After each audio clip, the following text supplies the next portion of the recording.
Hello everyone, welcome to Imran biology once again. और आज के इस लेक्चर में हम बात करने वाले हैं एरोबिक रेस्पिरेशन की अगली स्टेप के बारे में, दैट इज क्रेब्स साइकिल। तो चलिए शुरू करते हैं। क्रेब्स साइकिल को सबसे पहले हेंस क्रेब ने बताया था, therefore it is known as Krebs cycle. इसे हम TCA साइकिल भी बोलते हैं, ट्राई कार्बोक्सिलिक एसिड साइकिल। इसलिए बोलते हैं क्योंकि इस साइकिल में जो पहला कंपाउंड बनता है वो साइट्रिक एसिड है और उसके अंदर 3 कार्बोक्सिल ग्रुप है, therefore it is known as TCA cycle. हम देखेंगे वो कहां कैसे बनता है। तो चलिए आगे बढ़ते हैं। इससे पहले वाले लेक्चर में हमने बात की थी ग्लाइकोलिसिस के बारे में, और हमने वहां पर देखा था कि हमारे पास में एक सेल है और उस सेल के अंदर जो ग्लूकोज था हमारा,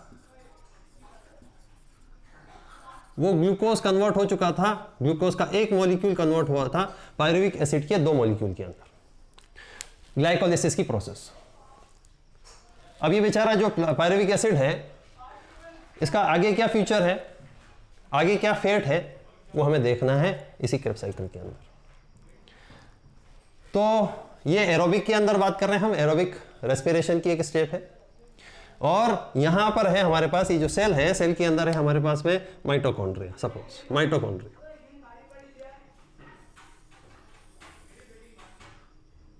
माइटोकॉन्ड्रिया अगर बनाए तो माइटोकॉन्ड्रिया के अंदर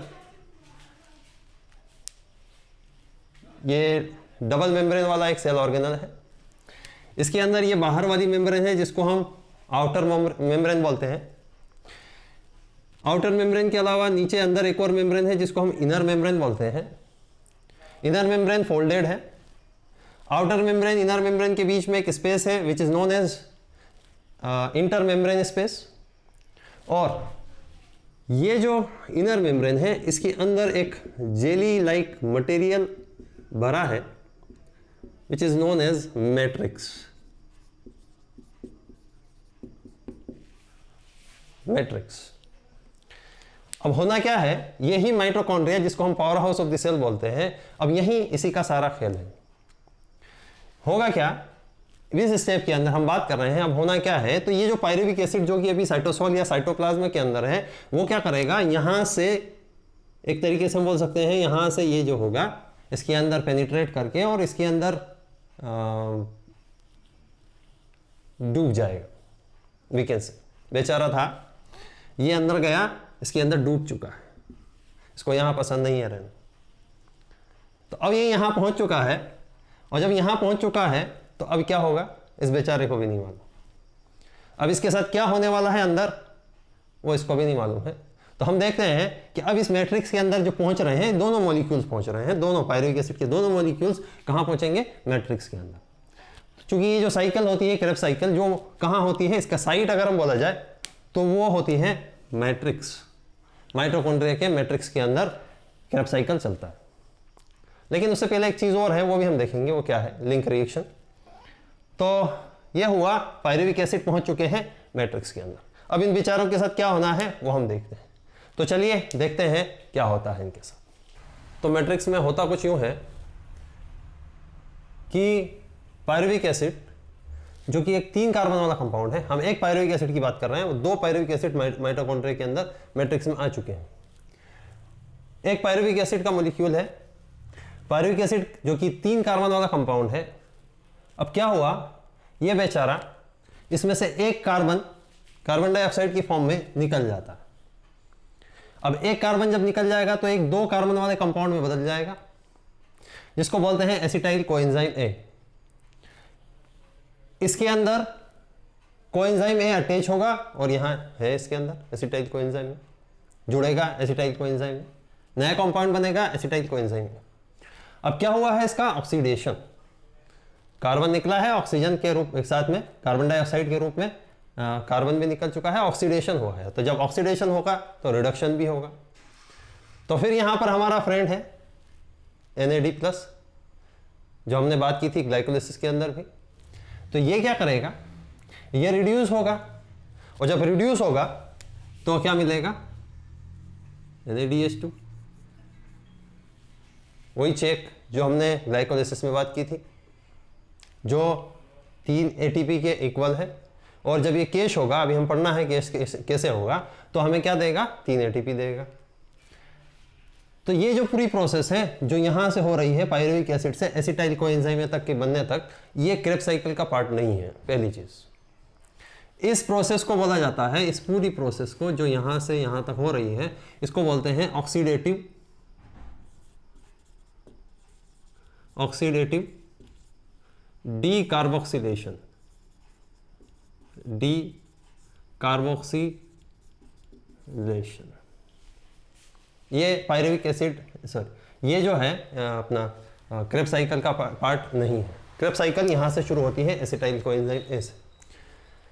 तो acetyl coenzyme A he Krebs cycle में पार्टिसिपेट करता है, पायरुविक एसिड नहीं। पायरुविक एसिड डायरेक्टली पार्टिसिपेट नहीं करता।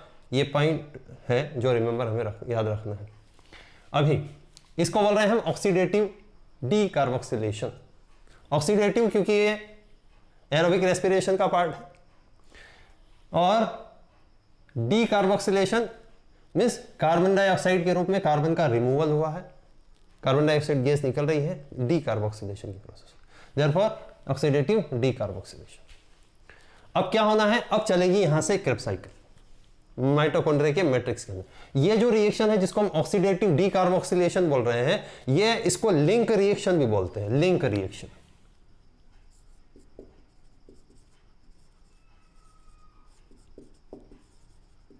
लिंक रिएक्शन, लिंक रिएक्शन इसलिए बोलते हैं क्योंकि ये रिएक्शन क्या कराती है, ये ग्लाइकोलिसिस और क्रेब्स साइकिल के बीच में एक लिंक का काम करती है। यहां पर लिंक है, ये बीच की एक लिंक है। पहले ग्लाइकोलिसिस हुआ था, फिर अभी क्या होगा, ये क्रेब्स साइकिल चलेगा, और बीच में ये हमारे पास में लिंक है जिसको हम बोल रहे हैं ऑक्सीडेटिव डीकार्बोक्सिलेशन। खैर, तो अब क्या होना है, अब बेचारा ये जो पायरुविक एसिड है वो बन चुका है एसिटाइल कोएंजाइम ए के अंदर। अब ये एसिटाइल कोएंजाइम ए जो है, जो कि कितने कार्बन वाला है, 2 कार्बन कंपाउंड है। इसको यहां पर जो मैट्रिक्स के अंदर एक हमारे पास में 4 कार्बन कंपाउंड है, that is known as oxaloacetic acid और ऑक्सैलो एसीटेट।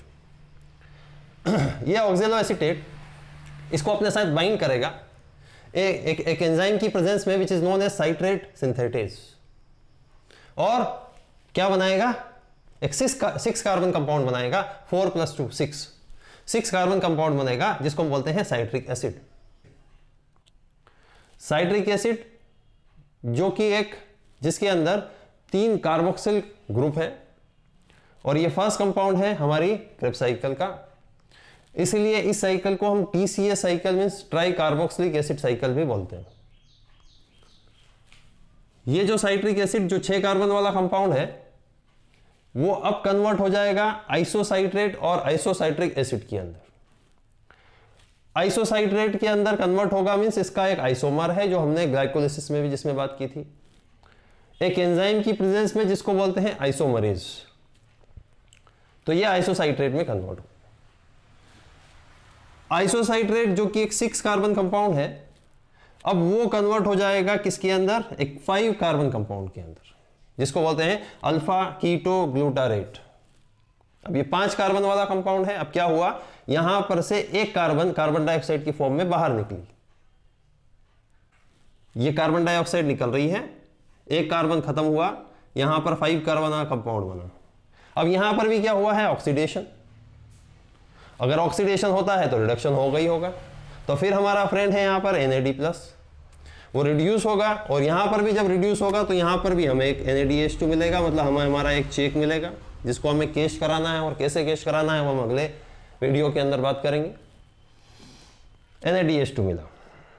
अब बन चुका है हमारा अल्फा कीटो ग्लूटारेट जो 5 कार्बन वाला कंपाउंड है। अब क्या होना है, ये अल्फा कीटो ग्लूटारेट जो कि 5 कार्बन वाला कंपाउंड है, अब यहां से एक और कार्बन डाइऑक्साइड की फॉर्म में बाहर निकले। एक चीज हो, यहां जो कार्बन डाइऑक्साइड निकल रही है, हम जब एक्सहेल करते हैं तो हमें कार्बन डाइऑक्साइड गैस को रिलीज करते हैं, वो यहीं से आती है। ये कार्बन डाइऑक्साइड गैस बाहर निकली, इसमें एक कोएंजाइम आकर जुड़ा, तो ये 5 कार्बन वाला कंपाउंड किस में कन्वर्ट हुआ, 4 कार्बन वाले एक कंपाउंड में जिसको हम बोलते हैं सक्सिनाइल कोएंजाइम ए। इसमें एक कोएंजाइम ए भी आकर जुड़ा। अब ये तो हुआ 4 कार्बन में कन्वर्ट, अब इसका भी ऑक्सीडेशन यहां हुआ है, फिर रिडक्शन होगा, यहां पर फिर रिडक्शन हुआ NAD प्लस का, क्या बना NADH2। NADH2। अब सक्सिनिल कोएंजाइम है जो कि 4 कार्बन वाला कंपाउंड है, ये कन्वर्ट होता है हमारे सक्सिनिक एसिड के अंदर, ये बदल जाता है सक्सिनिक एसिड के अंदर। इसके अंदर से एक कोएंजाइम ए बाहर निकल जाता है। जब ये प्रोसेस होती है तो यहां बहुत अमाउंट में एनर्जी रिलीज होती है और उस एनर्जी की मदद से गुआनोसिन डाइफॉस्फेट GDP कन्वर्ट हो जाता है ट्राइफॉस्फेट, जो कुछ नहीं है, जो अल्टीमेटली आखिर में हमारा ATP बन जाता है, ATP में कन्वर्ट हो जाता है। मतलब हमें यहां पर क्या मिलेगा, हमारा एक ATP भी मिलेगा। सक्सिनिक एसिड बन चुका है सक्सिनिल कोएंजाइम से। अब क्या होगा, अब सक्सिनिक एसिड जो कि 4 कार्बन वाला कंपाउंड है, अब ये कार्बन 4 ही रहेंगे, अब कुछ कार्बन नहीं निकलना है। सक्सिनिक एसिड अब कन्वर्ट हो जाएगा फ्यूमेरेट या फ्यूमेरिक एसिड में। यहां पर फिर रिडक्शन होगा किसका, यहां पर अब रिडक्शन किसका होना है, रिडक्शन अब यहां पर ध्यान देने की बात है, यहां पर NAD प्लस का या NAD का रिडक्शन नहीं होना है, यहां पर रिडक्शन होगा FAD का, और FAD प्लस कन्वर्ट हो जाएगा, रिड्यूस हो जाएगा किसके अंदर, FADH2 के अंदर। कौन सी स्टेप में कहां क्या होता है वो हमें ध्यान रखना है, FADH2 के अंदर। और ये जो FADH2 है ये भी हमारा एक चेक है, लेकिन NADH2 और FADH2 में डिफरेंस ये है कि ये हमें 2 ATP देगा जब ये केश होगा, ये हमें 3 ATP देता है जब ये केश होता है। तो यहां ध्यान रखना है, इससे हमें 2 ATP मिलेंगे, यहां से हमें 3 ATPs मिलेंगे।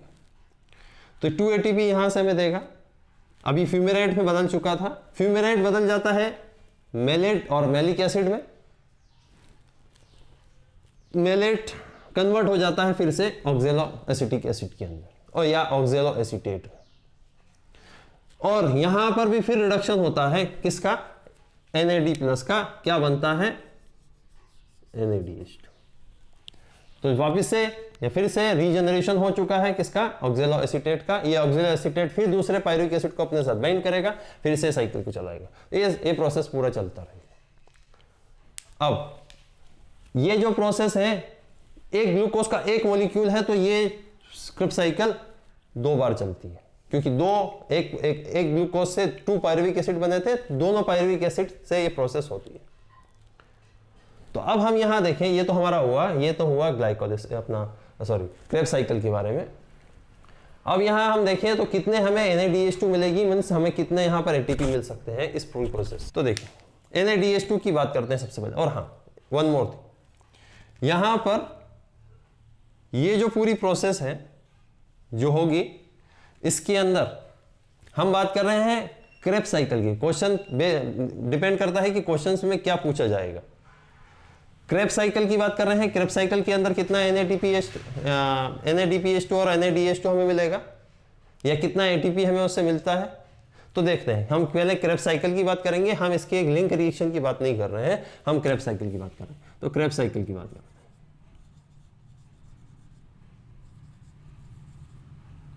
तो क्रेब्स साइकिल में हमें कितने NADH2 मिले, हमें मिलेंगे एक यहां पर, दूसरा यहां पर और तीसरा यहां पर। ये एक की बात हो रही है, एक पायरुविक एसिड। 2 साइकिल की हम बात नहीं कर रहे हैं, ग्लूकोज का एक कंप्लीट मॉलिक्यूल की हम बात नहीं कर रहे हैं कि जब वो टूटेगा कितने मिलेंगे, उसको हम डबल करेंगे अभी। लेकिन एक से कितने मिलेंगे, तो देखो कितने मिल रहे हैं, 1, 2 और 3। तो हमें NADH2 मिले 3 NADH2।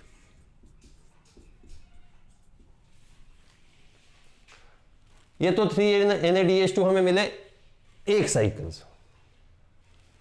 अब यहां पर हमें FADH2 भी मिला, एक FADH2 मिला है, तो एक FADH2 है।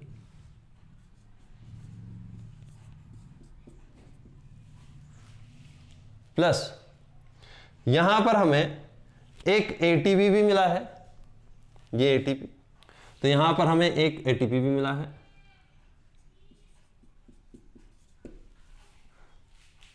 ठीक, अभी ये जो NADH2 है 1 NADH2 is equal to 3 ATP।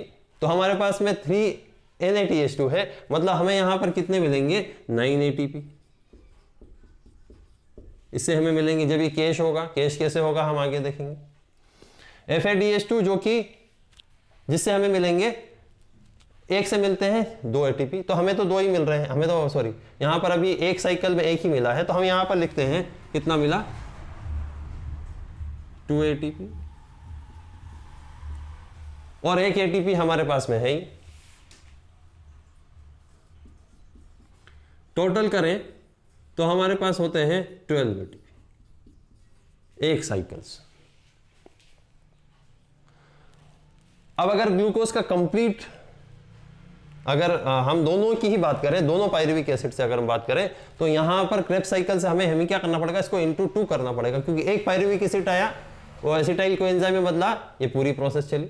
दूसरा पायरुविक एसिड आया, एसिटाइल कोएंजाइम में बदला, ये पूरी प्रोसेस होगी। तो यहां पर हमें 2 NADH2 मिलेंगे, यहां पर भी 2 NADH2 मिलेंगे, यहां पर हमें जो है ATP2 मिलेंगे, यहां पर हमें FADH2 मिलेंगे, यहां पर भी 2। तो ये दोनों ही 2 हमें मिलेंगे यहां पर। तो हम क्या करें, हम इसको कर देते हैं इंटू 2, हमारे पास में टोटल हो जाते हैं 24 ATP। तो ग्लूकोज का एक कंप्लीट मॉलिक्यूल, एक मॉलिक्यूल का जो पूरा हम देखें तो उसका जब ऑक्सीडेशन होता है तो क्रेब्स साइकिल से हमें कितने एटीपी मिलते हैं, क्रेब्स साइकिल से ध्यान रखना है, क्रेब्स साइकिल से हमें मिलते हैं 24 एटीपी। प्लस ये भी है हमारे पास में लिंक रिएक्शन जिसको हम बोल रहे हैं, जो कि क्रेब्स साइकिल का पार्ट नहीं है। यहां पर देखें तो क्या मिला था हमें, एक NADH2 मिला था, एक में मिला था, दूसरे में एक और बार जब पायरुविक एसिड आएगा तो एक और मिलेगा, मतलब 2 NADH2 हमें यहां मिलेंगे, वो हम आगे और देखेंगे। 2 NADH2 हमें यहां मिले, 2 NADH2 is equal to 6 ATP। तो 6 ATP यहां होंगे, 24 यहां होंगे, टोटल अगर इसको कर दिया जाए तो ये होता है 30 ATP पूरे में, लिंक रिएक्शन को भी हम जोड़ लेते 30 ATP। और 8 ATP हम ग्लाइकोलाइसिस में बात करके आए थे, टोटल हो गया हमारे पास में 38 ATP, जो हम रेस्पिरेशन में पढ़े थे कि 38 ATP अप्रॉक्स बनते हैं जो बन रहे हैं। हाँ, ये अलग बात है कि यहाँ पर हमें चेक मिल रहा है, अब इसको कैश करना है, तो कैश कैसे होगा वो हम आगे स्टेप में भी है देखने वाले हैं। खैर, तो ये होता है हमारा पूरा क्रेब्स साइकिल के बारे में। क्रेब्स साइकिल के अंदर हमें कितना ATP जनरेट हो सकता है वो भी हमने देखा। तो ये जो पूरी प्रोसेस थी ये थी हमारे पास में हमारा क्रेब्स साइकिल। आई होप कि ये वीडियो आपको अच्छा लगा होगा। अगर आपको पसंद आया है तो please hit the like button, share this video with your friends and please subscribe to my channel. Thank you.